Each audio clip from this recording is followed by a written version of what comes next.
안녕하세요, 경제미녀입니다. 세계 최대 농기계 기업인 존디어가 CES에서 사람이 작업에 개입할 필요가 없는 완전 자율주행 트랙터를 선보이고 올해 안에 상용화하겠다고 밝혔습니다. 전 세계적으로 인구 증가와 식량 부족이 예상되는 상황에서 농부들을 노동에서 해방시키겠다는 모토를 내세운 제품입니다. 24시간 무인으로 농사가 가능한 세상이 올까요? 한번 자세히 살펴보겠습니다.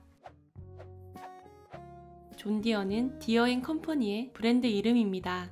1837년 미국 일리노이주에서 대장장이로 일하던 존디어가 쟁기를 만들어 판매했는데 흙이 끈적하게 달라붙어 농부들이 항의하기 시작했습니다. 이에 존디어는 쟁기 끝에 톱날을 달아 흙이 붙지 못하도록 강철 경작기를 제작하였고 수백 명의 농부가 몰려들었습니다. 이후 그는 트랙터, 지게차, 불도저와 같이 특화된 산업 장비를 선보이며 사업을 확장해 나갔습니다. 미국의 산업혁명이 본격적으로 가속화되었을 때 존디어는 적극적인 M&A로 성공을 거두었고 지금은 185년의 전통을 가진 세계 1위 중장비 농기계 업체가 되었습니다. 세계 시장 점유율은 농기계 기준으로 32%에 달하며 넓은 경작지를 갖고 있는 북미가 전체 매출의 57%를 차지하고 있습니다. 존디어는 농기계뿐만 아니라 건설, 도로 포장, 조경, 집안, 임업, 벌목 등에 사용되는 다양한 장비를 판매하고 있습니다. 이렇게 제조기업으로 성장한 존디어는 전통 농기계 사업 비중을 줄이고 에그리테크 사업 비중을 강화하고 있습니다. 에그리테크는 농업과 기술의 합성으로 첨단 기술의 도움으로 농업 분야의 혁신을 일으키는 미래의 중요한 기술 분야입니다. 인류의 기대 수명이 늘어나는 만큼 세계 인구는 증가할 것이며 앞으로 기술이 발전해야 미래의 식량 소비를 감당할 수 있을 것입니다. 존디어는 최근 5년간 12개 기업을 58억 9천만 달러를 들여 인수합병을 하였습니다. 자율주행, AI, 머신러닝, 빅데이터, 인공지능과 같이 다양한 기술 기업과 인수합병했습니다. 존디어의 완전 자율 트랙터는 인공지능이 탑재되어 스마트폰만 가지고 있어도 운행할 수 있습니다. GPS 내비게이션 시스템을 통해 하늘에서 농장 전체를 바라보며 구획으로 나누어 효율적인 작업 경로를 설정합니다. 정밀 제어가 가능하여 지나간 길에 겹치는 부분은 1cm 미만이라고 합니다. 토양 상태를 측정하고 어느 구역에 어떤 작물을 파종하면 가장 좋은 결과를 얻을 수 있는지에 대한 데이터를 제공합니다. 경작할 밭을 지정하여 파는 깊이를 설정하고 필요한 만큼의 곡물을 심고 비료를 주고 농약을 투입할 수 있습니다. 구불구불한 형태의 농지는 물론 곡선 구간도 인식하여 곡물을 심을 수 있습니다.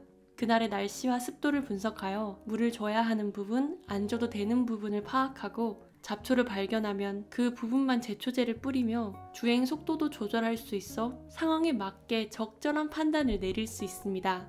농부는 이 전 과정을 앱으로 모니터링할 수 있습니다. 수십만 대의 농기계마다 IoT 기술이 적용되어 판매되는 장비가 증가할수록 중앙 서버에 전송되는 농업 데이터는 무수히 축적되고 그 데이터를 분석해 다시 고객에게 제공합니다. 농부는 존디어가 보내준 분석 데이터를 농기계에 적절히 입력하여 최적의 농사 결과를 얻을 수 있습니다. 농업용 중장비는 가격이 비싸고 샴푸나 로션처럼 주기적으로 구매를 안 하는 제품입니다. 한번 구매한 고객은 재구매할 가능성이 크지 않은데요. 그래서 데이터를 제공함으로써 새로운 수익을 창출할 수 있는 방향을 찾은 것 같습니다. 테슬라의 FSD 구독처럼 존디어 트랙터의 자율주행 기능을 구독 서비스 형태로 제공할 가능성도 있다고 합니다. 존디어가 세계 1위 중장비 농기계 업체가 된 것은 작동이 편리하고 튼튼한 기계를 생산한 것, 다양한 M&A를 통해 기술을 발전시킨 것도 있지만 농업과 전혀 연관성이 없어 보이는 패션 아이템에 존디어 로고를 넣어 판매하는 브랜드 마케팅도 큰 역할을 했습니다.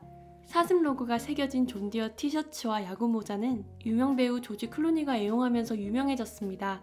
처음엔 단순히 판촉물로 제작한 모자와 티셔츠가 의외로 인기를 얻었고 요구하는 거래처가 늘면서 자연스럽게 일반 소비자에게도 퍼지게 되었습니다. 이러한 간접적인 브랜드 마케팅은 농업과 전혀 관련이 없는 사람들에게 농기계, 중장비라는 무거운 이미지가 아닌 존디어를 친근하게 느끼도록 만들어 주었습니다. 특히 젊은 층에게 농업은 촌스러운 게 아닌 흥미로울 수 있다는 사실을 각인시킬 수 있었습니다. 이렇게 존디어는 성공한 브랜드로 자리매김할 수 있었습니다. 존디어는 아크인베스트의 우주항공 인공위성 ETF인 ARKX에 소속되어 있습니다. 미국 농지 규모는 어마어마하여 기지국이 없는 곳이 많은데 트랙터끼리 서로 부딪히지 않고 중복으로 작업하는 부분이 없으려면 위성으로 장비 간의 IoT 연결이 되어 있어야 합니다. 전 세계가 위성 연결이 가능해지면 IoT로 연결된 농업이 수혜를 받을 기업이라고 판단되어 존디어가 소속되어 있습니다. 존디어의 현재 주가는 377.88달러로 꾸준하게 성장하고 있습니다. 또한 미국의 경제 전문지인 포춘이 선정한 포춘 500 기업 중 88위에 올라와 있습니다. 존디어는 꾸준히 자사주 매입과 배당을 하고 있고 배당금도 높여왔습니다. 금융정보업체 팀랭크는 적정 매수 등급을 매겼고 최근 3개월간 15명의 애널리스트 중 11명이 매수, 3명이 중립, 1명이 매도를 추천하였습니다. 자동차의 자율주행은 다른 차량, 보행자, 교통신호와 같은 변수가 많지만 차 도로와 달리 넓은 농지에서 트랙터의 자율주행은 변수가 많지 않아 오롯이 기술에만 집중할 수 있습니다. 농업기술을 발판으로 제조업에서 농업 전문 솔루션 기업으로 기업 정체성을 변화한 존디어의 자율주행 트랙터는 시제품이 아닌 올 연말 실제 판매를 한다고 하니 자율주행 트랙터가 출시된 이후의 존디어를 기대해 보셔도 좋을 것 같습니다. 지금까지 경제미녀였습니다. 영상 시청해주셔서 감사합니다.